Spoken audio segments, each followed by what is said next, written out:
Next on Unsolved Mysteries, doctors desperate to save a dying man turn to the shadowy world of voodoo. A young woman is stranded in a tropical paradise. Later, she vanishes. What happened to Claudia Kershak? Legendary gangster Dutch Schultz buried a $7 million treasure and took the secret of its location to his grave. Some say the fortune is still waiting to be found. And the charred remains of a businessman are discovered, and the last person to see him alive is a convicted felon who is on the run. Our viewers have helped solve hundreds of cases just like these. Perhaps you can help too. I'm Dennis Farina, and this is Unsolved Mysteries.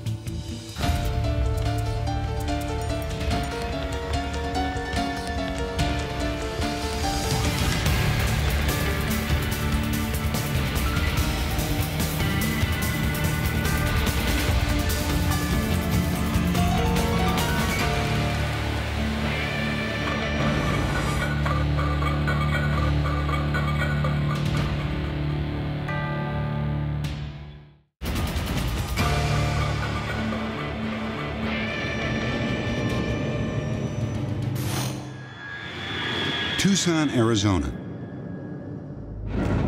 On a previous broadcast, we featured the story of Charles Morgan, a successful businessman, devoted husband, and loving father. On an ordinary spring day, Morgan suddenly disappeared. He returned home 3 days later, but he was staggering, weak, and unable to talk. Morgan communicated with his wife by writing notes. He said that a drug had been painted on the back of his throat.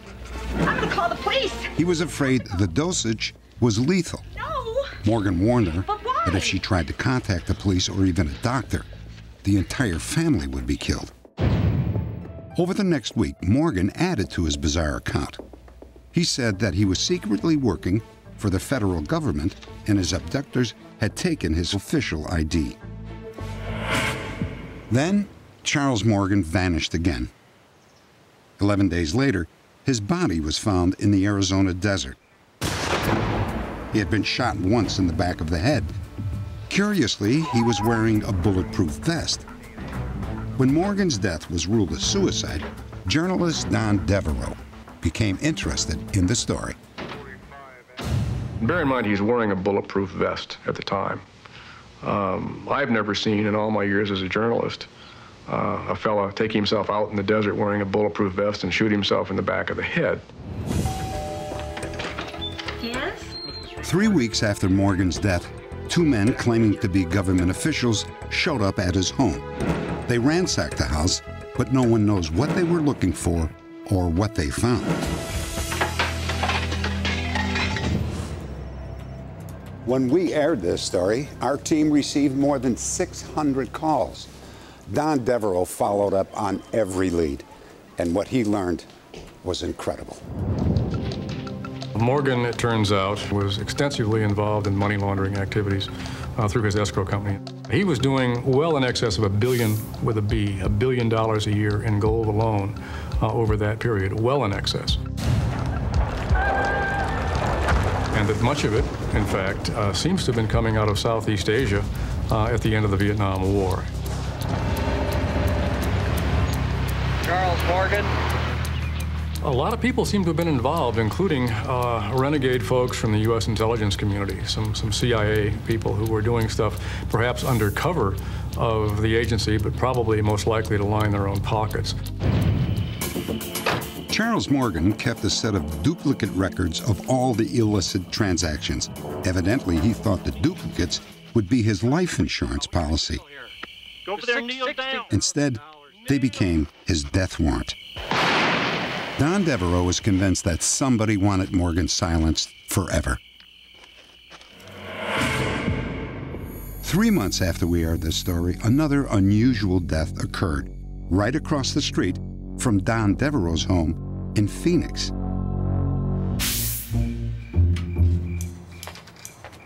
What time are you to be home? 9:30. I'll see you then. Okay, careful. At 11 p.m., a man named Doug Johnston left for work as usual. He was assigned to the night shift at a local computer graphics company.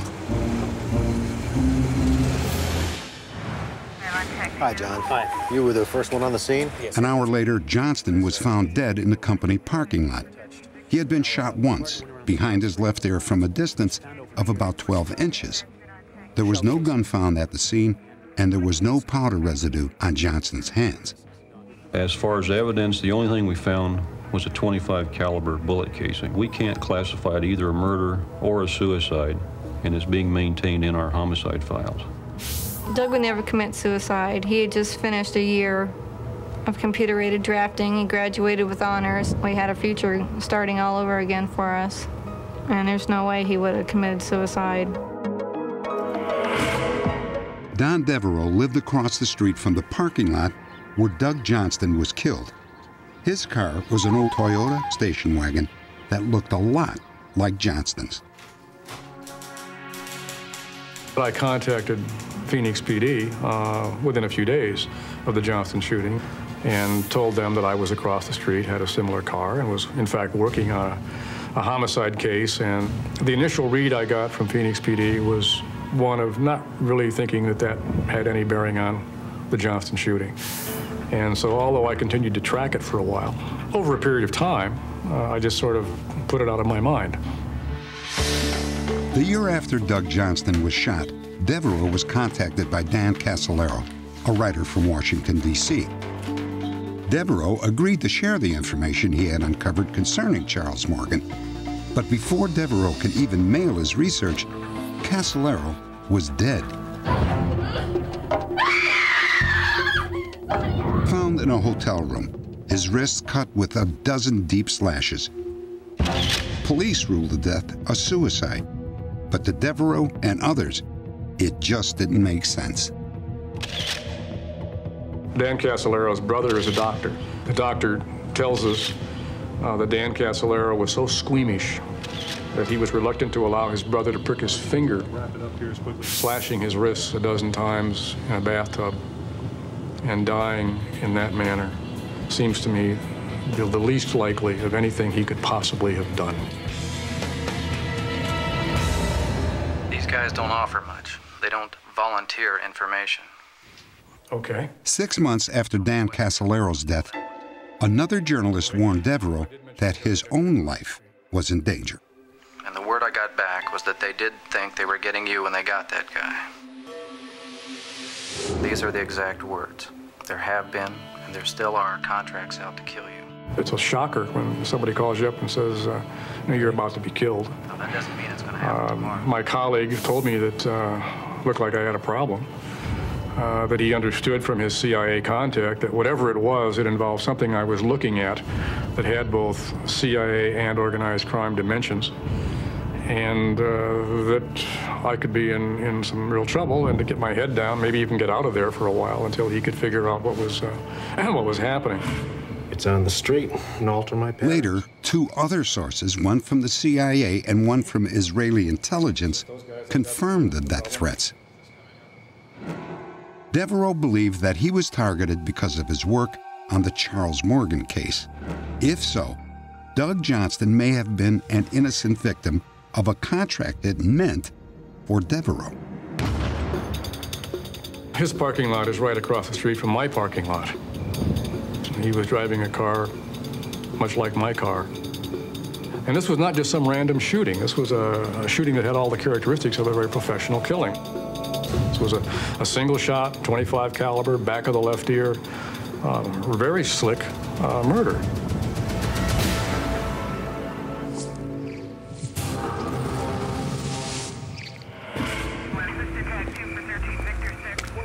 If Johnson was killed with a bullet that was intended for me, I feel terrible about it.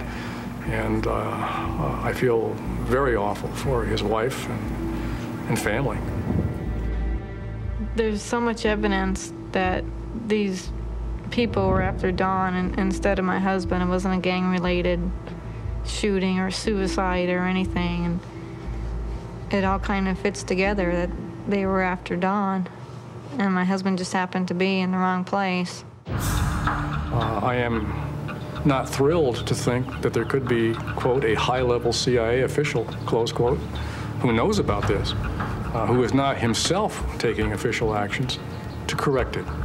And clearly, if there are people in the U.S. government who know and disapprove of this sort of thing, then they damn well should get off their butts and do something about it.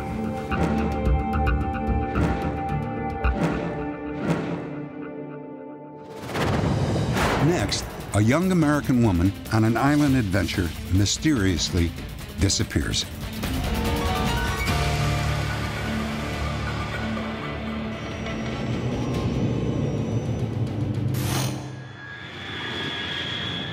Negril, Jamaica. New York-based travel writers Claudia Kershak and Tanya Grossinger found themselves stranded in Jamaica. Their business trip to Havana, Cuba, was suddenly canceled. When we found out that we weren't going to Cuba, we were really, really upset. I had assignments. Claudia was there on work. We were also concerned because when they told us we couldn't go, they also told us we couldn't get back to New York.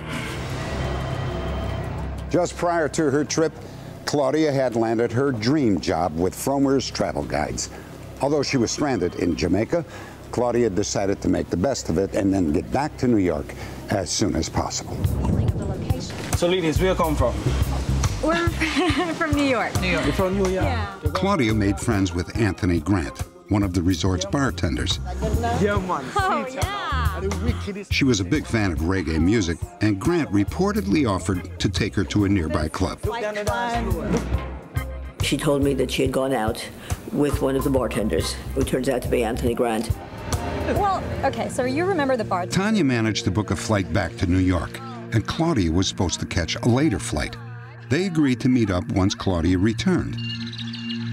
You think I'm going to be able to find somebody that can braid my hair just up the way there a little Claudia was reportedly last seen by a lifeguard on a local beach away from the resort. Then she disappeared. She didn't? When her parents found out that she hadn't shown up for work in New York, they called the resort. Call her mother. Hotel maids had reported Claudia missing after noticing that she hadn't slept in her bed for several days. But everything in her room seemed normal. All her clothes, except one bathing suit, were neatly packed away in her suitcase. Her passport, credit card, cell phone, and $180 cash were recovered from the hotel safe. Probably the most devastating piece of news initially was that all of her belongings were in her room.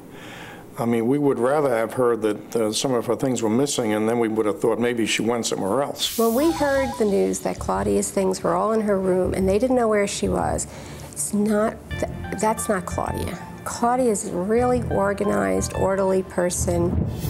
If she was planning to go off somewhere, she would have made a phone call. She would have let us know. We felt very early on that something happened to her, and that something just was not right.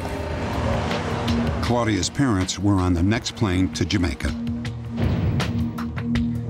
I wonder if you could tell me if you've seen my daughter? They hit one dead end after another, beginning at the resort where Claudia had been staying. As a security precaution, the license plates of all vehicles entering and leaving the resort are carefully recorded in a logbook. But the logbook for the month that Claudia disappeared cannot be found. The videotape from a surveillance camera mounted near Claudia's room had been recorded over.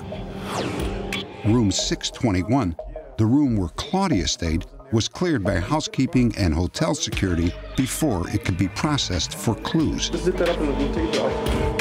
Authorities had no evidence of foul play, so they began to investigate the possibility that Claudia had drowned. It's not impossible, but I would say it's highly unlikely. That area, it's not deep, and the current is not very strong. And if something should go wrong with someone there, the body would be found easily. News of Claudia's disappearance spread through Jamaica. Many sightings of a woman fitting her description began to suggest another possibility. Many local residents believe that Claudia may have chosen to run away to live in the hills with a Jamaican lover. We know she wouldn't do that. She had no reason to escape, as has been said. She loved her life, you know, her family, her friends, her new apartment. Everything was going right for her, so there was nothing to escape. We got a call that Claudia went off with a Rastaman in some hills in Jamaica. We have checked several areas. We have spoken to a number of Rastafarians. Everything cool. Alrighty. We just want some help from my area. In fact, we have gone to an area where the report said she was. Take a look. And there is no information to suggest that Claudia Kershak was ever seen in that area. If you ever see her or hear anybody say anything about her, you know you have to find me. Yes. Where is she, Val? Show me. Frustrated by the progress of the investigation, Claudia's parents brought in the FBI and an American search and rescue team. According to a canine handler on the case, his dog tracked Claudia's scent to the home of Anthony Grant, the bartender. The dog hit on a pair of boots, a pair of gloves, and a knife. Bingo. While searching Grant's car, the dog also seemed to hit on Claudia Kershak's scent in the back seat and the trunk. The articles found boots, knife, material that made up the trunk of the car was removed by the FBI evidence response team. It was taken to the FBI forensic laboratory in the States.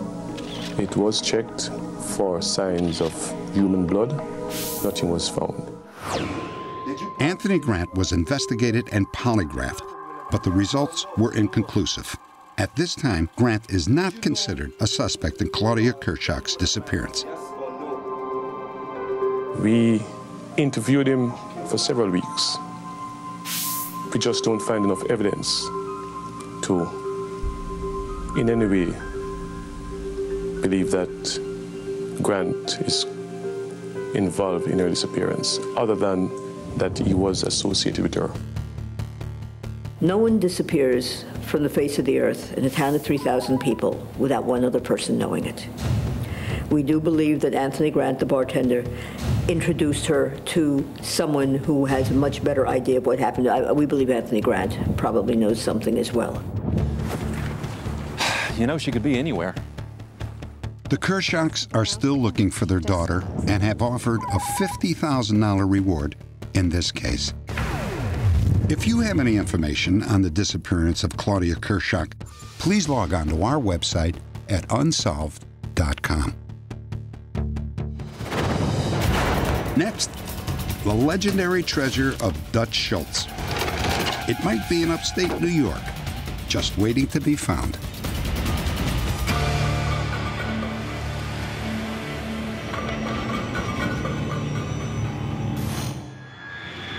"100 miles north of New York City, two shadowy figures dig along the banks of a creek on a moonless night. The man doing all the work is Bernard Rosenkrantz, nicknamed Lulu. His boss is Dutch Schultz, king of the New York underworld. According to the legend, the Dutchman buried a strongbox that night. It contained cash, bonds, diamonds, and gold coins. Today, it would be worth more than $50 million. It's a lot of loot. It all started when Prohibition was passed in 1919.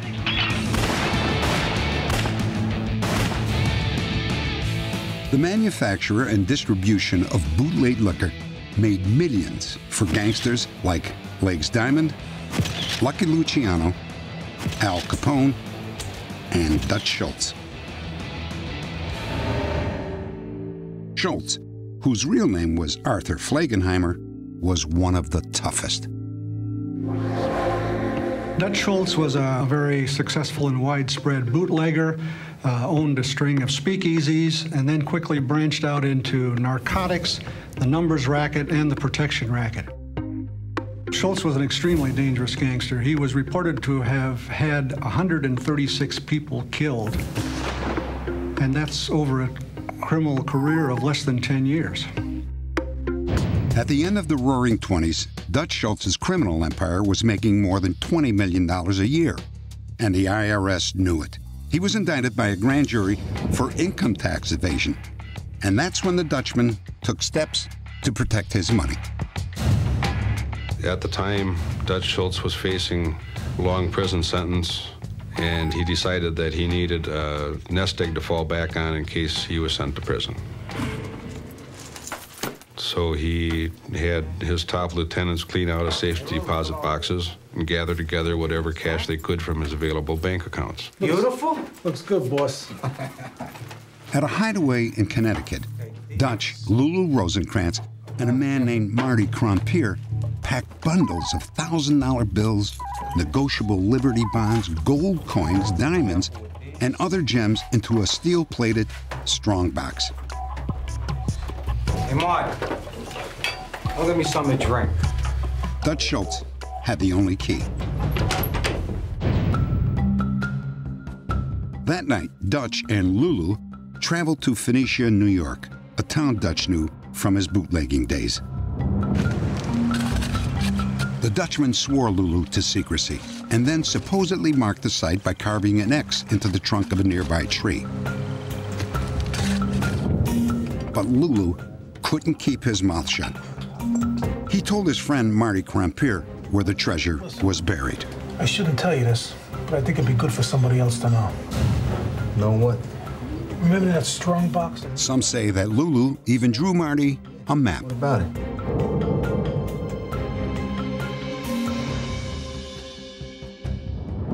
I ain't gotta worry about you doing anything stupid, do I? Me and the Dutchman were like this, and he's gonna take care of me. Listen, Marty. Rumors of Dutch's secret treasure filtered through New York. I'll be back in just a minute. But the Dutchman had other problems. Sure, baby.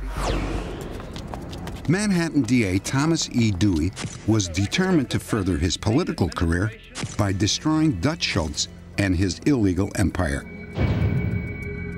Schultz finally surrendered to authorities in Albany, New York. His first trial ended with a hung jury. At his second trial, he was acquitted of all charges. Some suspected jury tampering. After the acquittal, Dutch Schultz moved his headquarters to a tavern he owned in Newark, New Jersey, the Palace Chop House. And then he went on a bloody killing spree to regain control of his empire. And that angered the powerful New York crime syndicate. The syndicate was a confederation of New York City mobsters who controlled virtually all the crime in the Manhattan area. And they were very afraid that he was bringing additional heat upon them with these killings. The syndicate took steps to turn down the heat.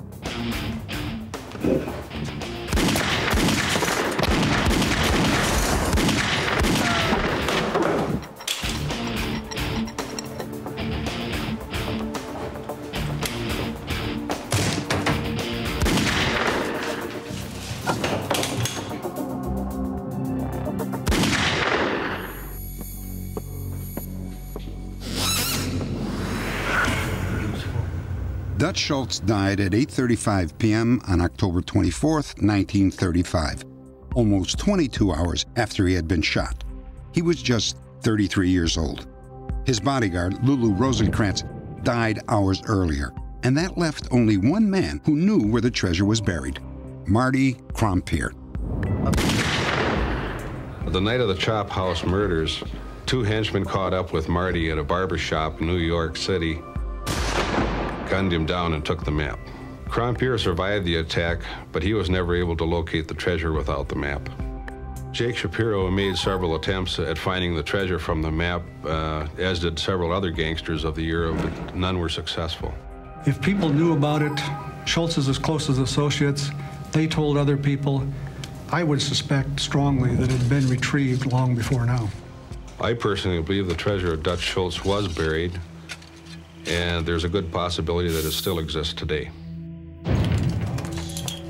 Because even though the Liberty bonds have long since matured in the last 60+ years, none have ever been redeemed. Perhaps the Dutchman's treasure is still buried in upstate New York. If so, someone who finds a tree with an X carved into it might just hit the jackpot. Next, voodoo at a modern-day hospital in a last-ditch attempt to save a dying patient.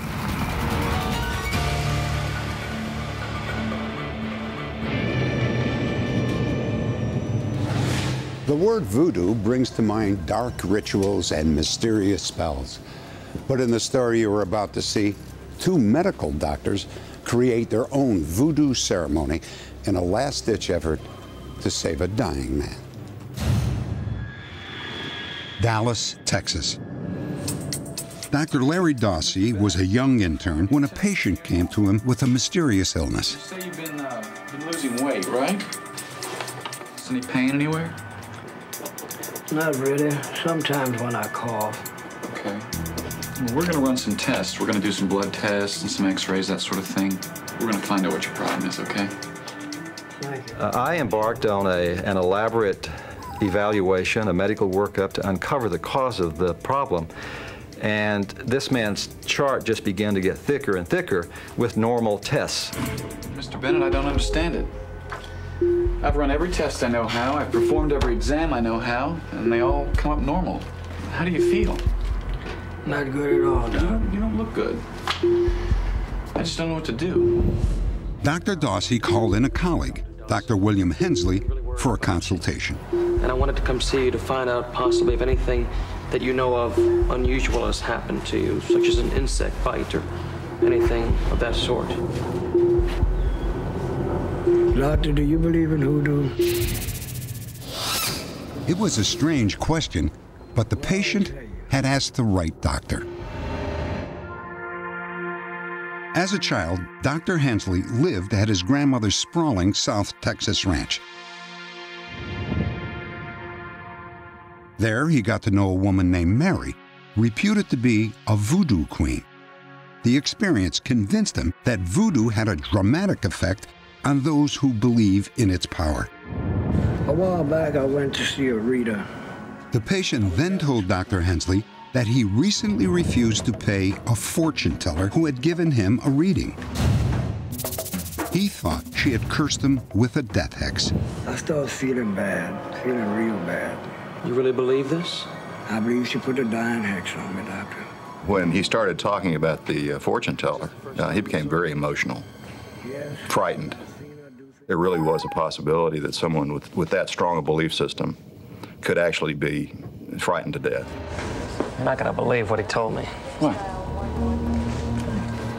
Let's go talk over here. You know, I considered myself a fairly thorough physician, but yet I was blind to the possibility that anything like a hexing or a cursing had taken place. So this just didn't have a place in the way I thought the world worked. But Dr. Hensley had seen enough as a child to perform a ritual that incorporated elements of voodoo. Well, I don't know. That sounds pretty far out. Well, the thing is, I was confronted with something, for me, that was very, very strange. I realized, though, that we'd better do something because this man was dying. We were fearful, and we were convinced at the time that we could be severely reprimanded, if not fired. Therefore, we did this at the slow time of the week, which was late Saturday night, so no one would witness this ceremony, this dehexing ritual. I knew that there had to be a fire. I knew that we had to have a body part. And I knew that we had to convince him that we were superior and could overcome the hex that had been put on it. What he didn't know was how convincing it would be to a true believer. The doctors needed fire. They lit a drug called mandelamine. This magic is more powerful than any that has come before it. They needed a lock of hair. And finally, the incantation. as your hair burns, the hex is removed.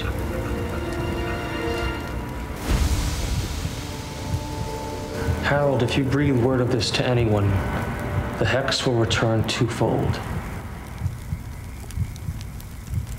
Good morning. I got something for you. Oh, and let me get this. Overnight, the patient made an incredible recovery. Can I have some ham and eggs, too? Sure, that's what you want. Harold. Hi, Doctor. Hi, how are you feeling today? Much, much, much better. Yeah, it looks like your appetite's back, huh? It was genuine. It was a cure. Overnight, literally overnight, this man turned the corner from death into life. This was your basic, dramatic, miracle kind of cure. I don't believe that anything medically cured him.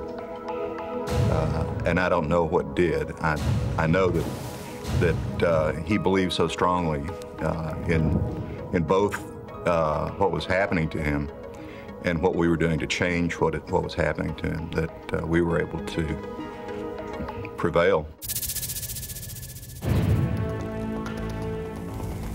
Is it possible the voodoo worked?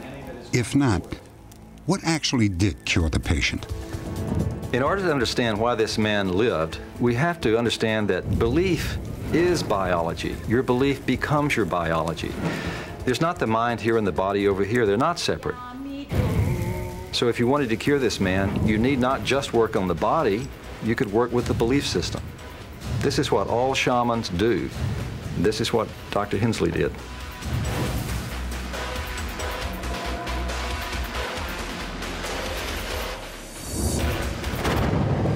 Coming up, the body of a businessman is found charred and riddled with bullets, and his only employee is nowhere to be found.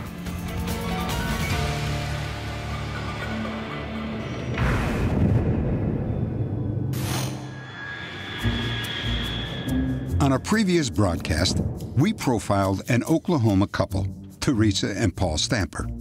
When they got married, Teresa thought he was a successful businessman. She had no idea Stamper was also a convicted felon with a violent criminal past. Now, I want to know who you were with, and I want to know it now! Within 6 months, Teresa's marriage became a living nightmare. Stamper accused her of cheating on him and would often have violent and uncontrollable rages. You're running around. This is crazy. I don't know. You shut up! Ow! He was jealous. And you had better be here when I get back. I mean, we could be sitting at a red light, and I could just turn and look at someone, and it could be a guy sitting in this car, and he would just double his fist up and just hit me right in the mouth. I mean, it was unreal to the abuse that he did to me. After 2 years of almost constant emotional and physical abuse, Teresa found the courage to leave her husband. For the next 6 months, he stalked Teresa, night and day. And then one night, Teresa and a friend, Chris Butler, were heading home after an evening out. They were pulled over by what they thought was the highway patrol.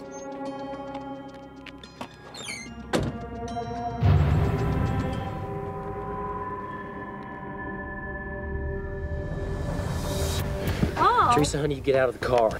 Hey, man, she's not taking orders. Hey, you shut up! What are you doing with my wife anyway, huh? I don't think that's any of your business. Put down the gun. Get out of the car now! Come, hey. No! Chris! Oh my God! What are you doing? Open the door! I'll shoot you through the window! Okay. Come on! Finally, you know, I was so scared that I unlocked the door, and he just grabbed me around my neck and just forced me out of the car. Chris had come to, and he had yelled, "Don't leave me here, you know. Teresa, don't leave me here." You know, and there wasn't anything I could do. Chris Butler survived the attack, but Paul Stamper held Teresa hostage for 2 days before she managed to escape. Stamper was arrested at a bus station, but just 6 months later, he broke out of jail and disappeared. Update. Just minutes after this story aired, the FBI received information from several of our viewers that Paul Stamper was living in a suburb of Denver, Colorado. One phone call was very specific. It had his alias, it had his location, his address, his employment, that he was driving a semi-truck overland, and that brought an immediate response from the Denver FBI so that we moved out within the hour. Just 3 hours later, Stamper was arrested as he left his home. He had been living in the Denver area for approximately 4 years. This is one of the more efficient, cost-effective, speedy apprehensions that we've ever made. For us to not have any idea early evening that this individual is in the Denver area, and by 11:30 he is captured, he's off the streets, and he's on his way to Denver City Jail. That, I think, may be close to a record for us. Paul Snapper was returned to Oklahoma and pled guilty to kidnapping, attempted murder, and prison escape. He received a 35-year sentence.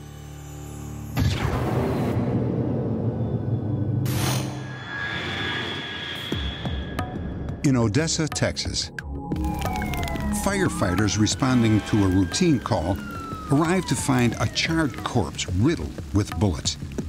The remains are later identified as Neil Jennings, a classic car buff from Dallas. I believe you got someone burned up in the fire. You get you. 2 days earlier, Jennings had dropped by his brother's house. Neil, this car looks great. Yeah, Bill helped me restore it. Did a pretty good job. Now, A man named Bill Roberts was with him. Neil had hired Roberts to do the finish details on his latest project, a 1959 Ford Thunderbird. In private, Neil let on that he was having financial problems. In fact, he could not even pay Roberts for his work on the car. Bye-bye. Bill, glad to have met you. Yeah. Bye now.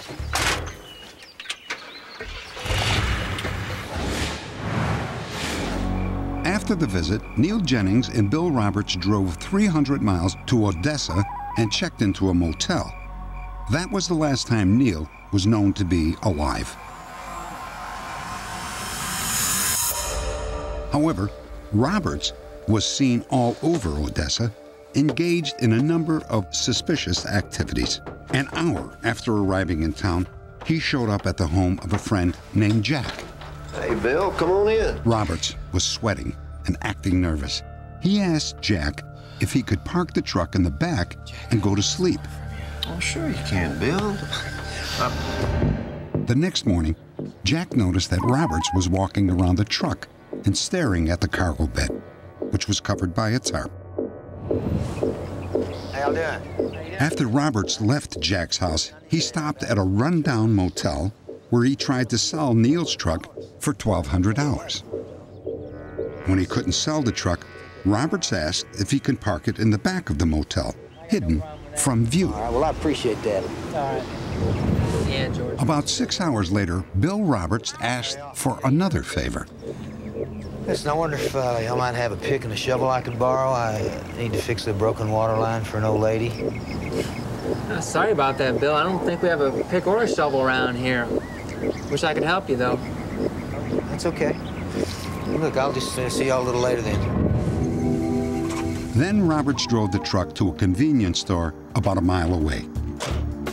I was sitting on the store behind the counter, and Bill came in and asked me if he could park the truck behind because the truck was overheating. Thank you. I'm just gonna. I said, go ahead.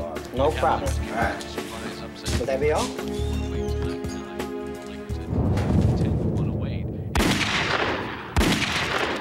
"15 minutes later, Saul heard 2 gunshots in the distance. 45 minutes passed. Then Roberts came back, this time with a large wad of cash. Night. Roberts spent the night in Neil's truck, behind the motel. Saturday night, he came back and he said he'd done the job. He acted real nervous.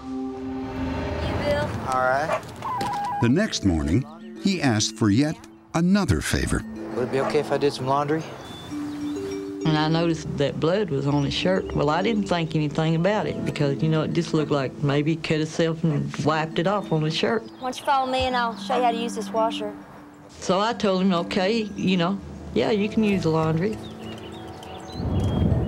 A few minutes later, another resident of the motel noticed blood on the back bumper of Neil's pickup. Around noon, Roberts left the motel and never returned. 8 hours later, the police were at the scene of the fire. Someone burned it. Our investigation at the scene showed there was 2 pools of blood. We found shotgun shell casings and wadding there at the scene. There was drag marks leading from the parking lot over to the concrete slab where Neil was actually found on fire. There's no doubt in our mind that the fatal shots happened in that parking lot. Sheriff's deputies believe that Bill Roberts shot Neil Jennings on Saturday night and hid the body in a trash heap. For some reason, he waited 24 hours to set Neil's body on fire.